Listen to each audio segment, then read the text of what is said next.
Good day, everybody. This is Kevin Hogan coming to you from Minneapolis. Today, bonding quickly with other people. How do we bond quickly? Because we live in the attention deficit world. We just do. And we've talked previously about captivation and absorption.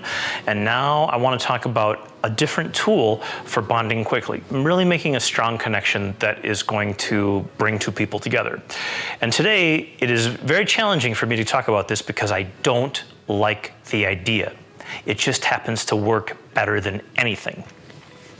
So with that in mind, and I step back, right? You can see the body language is like, no, I don't want to talk about this.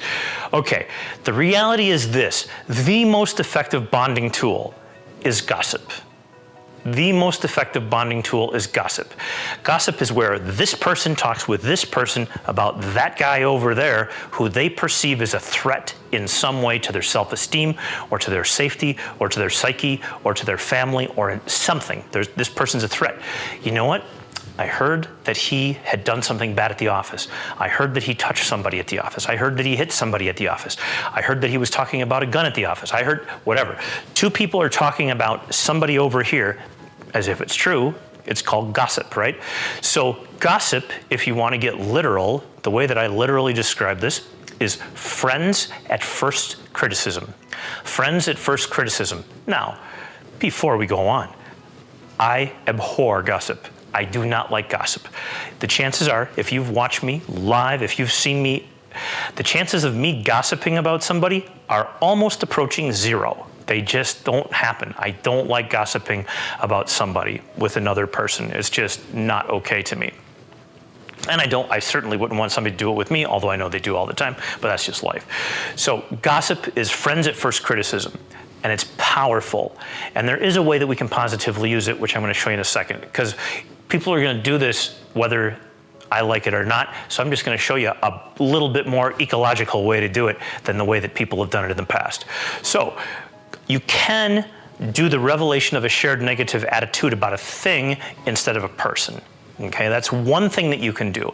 So instead of having this guy over here, this girl over here, and saying something nasty about him or her, or what she did, or where she went, or who she hit, or who she had sex with, or whatever, instead of that, which really does bring people together so fast, it bonds them, super glues them together. Friends at first criticism.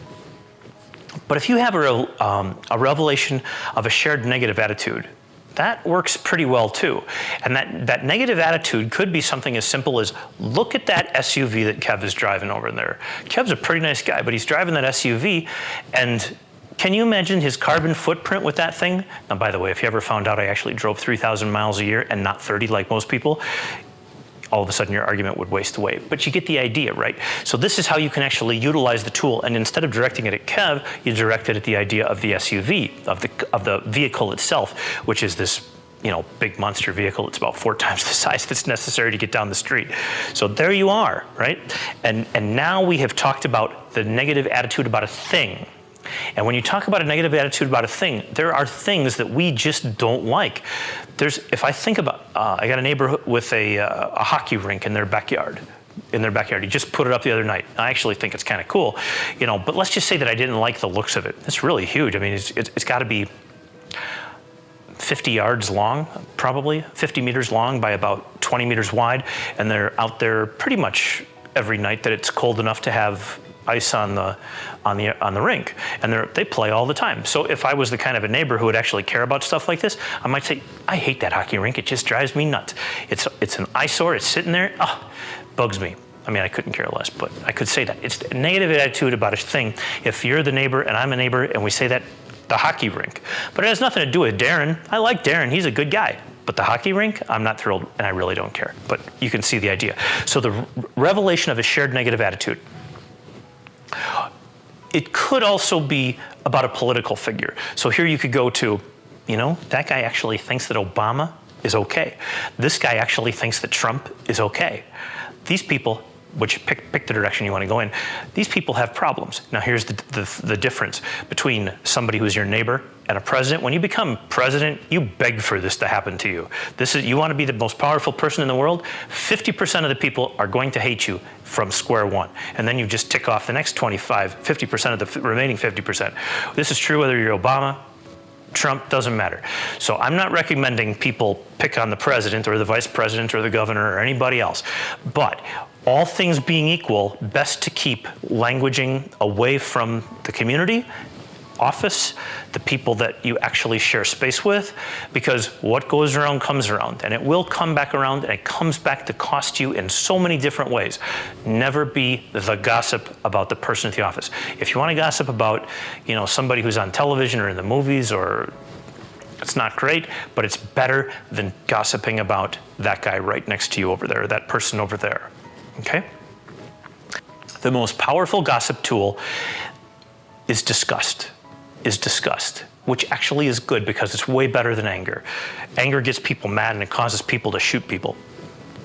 Disgust is different. Disgust means you're showing people something out here that just revolts you. Causes that instead of you want to go beat them up. So if you want to trigger off something in a conversation and you don't want it to be typical gossip, which I really don't want you to use ever again, because remember, gossip is friends at first criticism. Those stones get pretty big, right? Feel free to use disgust at the thing, whatever the thing is, at the SUV, okay? All right? And that is how you cause people to bond quickly and ethically instead of using gossip, which just rips people to shreds, okay? All right, you guys, have a great day. I will see you here next time.